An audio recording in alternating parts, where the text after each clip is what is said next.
And so we continue our review of the book Rome Sweet Home. Still on baptism, and in particular on infant baptism. We recall Scott Hahn's encounter. He and some of his very enthusiastic friends, they had just, encountered a lot of, this enthusiasm about God and everything. And they went for a program, and then the preacher at the program told them that those of them that had done infant baptism, that baptism was not valid and that they needed to be rebaptized. And the argument that our separated brethren usually give for not for invalidating, so to speak, infant baptism is the fact that this is about a personal relationship with Christ, and that as a child you cannot have a personal relationship with God. You must first encounter God and all the rest, and that you can only do when you're able to think rationally and consent for yourself. But that infant baptism is something that is done to children by their parents, and therefore cannot be valid.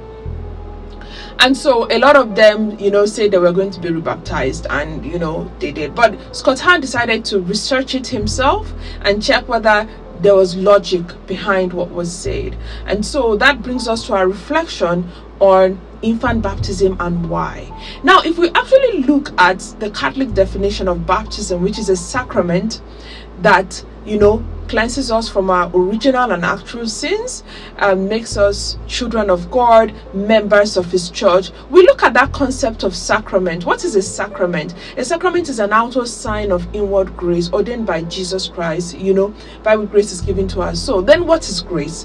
Grace is the extraordinary gift of God that enables us, mere mortals, to do that which we cannot do by ourselves. But if we narrow down to the concept of supernatural gift, we now realize that sacrament, baptism, is a gift.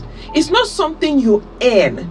It is something that is freely given. So the concept of you should have first believe, you should have first consent, the concept of earning, like there was something from you that entitled you because you're now a believer, or because you have now converted, or because of something that entitles you to that which is ordinarily a free gift, is now kind of nullified, because we see that from the very nature of baptism, by the very nature of baptism being a free supernatural gift of God, it's not something that is earned, it's something that is given freely by God.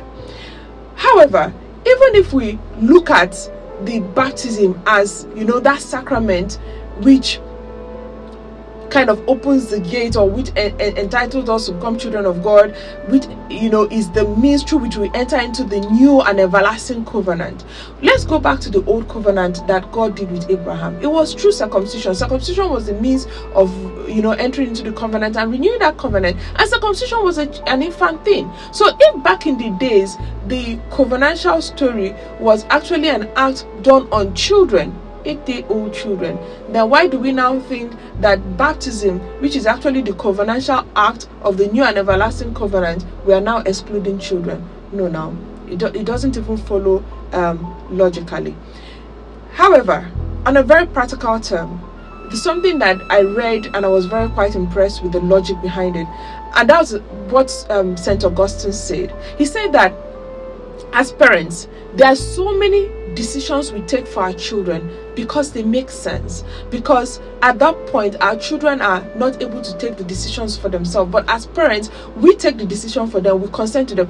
When you give birth to a child, you don't wait for the child to tell you I want to eat, because food is important for the child. You don't wait for the child to say take me to the hospital when I'm sick, because it's important to the child. So you, as a parent, you take important decisions for your children because it's a logical thing to do. You don't wait for their consent, because at that point in time they are incapable of giving their consent, but because as a parent that's the best thing for them, you do it.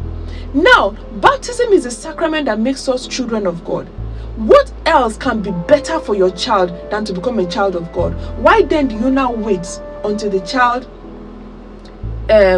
says that he wants to become a child of God before you make him a child of God? This is a sacrament that cleanses the child from the original sin that he inherited from Adam. Why do you wait until the child says, I want to be cleansed? Why would you give birth to a child and allow the child to be walking up and down with original sin? Why would you give birth to a child and not allow the child to become a member of the church? I'm talking about member of the church. Christ said that allow the little children to come to me, because it's such as this that the kingdom of heaven belongs.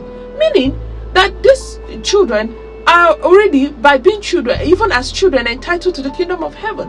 And baptism is the means through which they become members of the church. So if Christ says, allow them to come to me, because to such as this belongs the kingdom of heaven, to such as this belongs the membership of my church, then why would we now deny them the means through which they become members of the church? And even looking at it from a biblical level, and we see the various baptismal activities of the apostles, like St. Peter.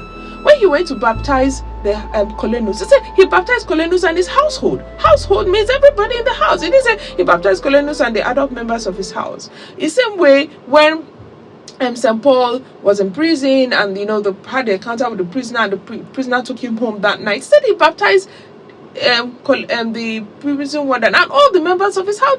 He didn't say the adult members of his house. So if you look at it logically, we see that God actually wants everyone to have a relationship with him.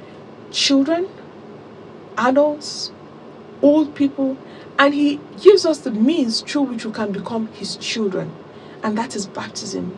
And he creates no restriction. So please, as man, let's not come and be creating the restriction for ourselves. Let that which is good, that which we believe that is good for the children, let us give it to them. And there's nothing that can be better for a child than to become a child of God. And I pray that God will continue to give us wisdom, so that we'll continue to do the right thing and understand his words, and understand that in his church is a fullness of wisdom. May our Mother Mary help us. Amen.